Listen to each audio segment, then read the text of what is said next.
कहते हैं चौथा कारण ये है कि जो हमारे आदि माता पिता हैं मनु और शतरूपा, जिनके कारण भगवान को जन्म लेना पड़ा, उन्होंने कठोर तपस्या की नैमिषारण्य की पावन भूमि पर। कहते हैं इस कारण बाबा भोलेनाथ कहते हैं मैया पार्वती जी से कहा, इस चौथा कारण ये है भगवान का जन्म लेने की।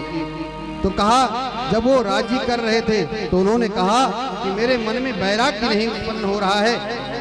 तो कहा अब तो मेरा बुढ़ापा आ गया है, कैसे भगवान मिलेंगे, सब कुछ छोड़ करके भगवान का नाम जपना चाहिए, भगवान की भक्ति करना चाहिए।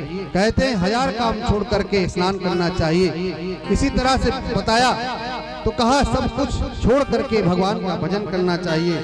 इसी पंक्ति को ध्यान में रखते हुए मनु शतरूपा ने अपने संतान को, बड़े संतान को राज्य सौंप करके और वो नैमिषारण्य की पावन भूमि में आ गए, जो उत्तर प्रदेश में है। आप लोग में से कई लोग नैमिषारण्य को जानते होंगे, जहाँ कथा निरंतर होती रहती है। कहते हैं नैमिषारण्य के तीर्थ के 9 कोस तक कलयुग आज भी निवास नहीं करता है।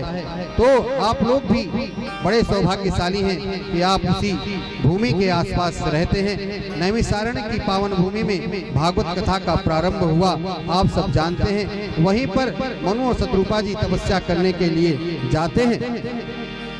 तो बाबा कहते हैं कि तीर्थ बर नैमिष विख्याता, अति पुनीत साधक सिद्धाता, वो सारी सिद्धियों को देने वाला है। जब वहां पर मनु और शतरूपा जी ने तपस्या प्रारंभ की, जो हमारे आदि माता पिता हैं, कहा उनके कारण रघुनाथ जी ने जन्म लिया।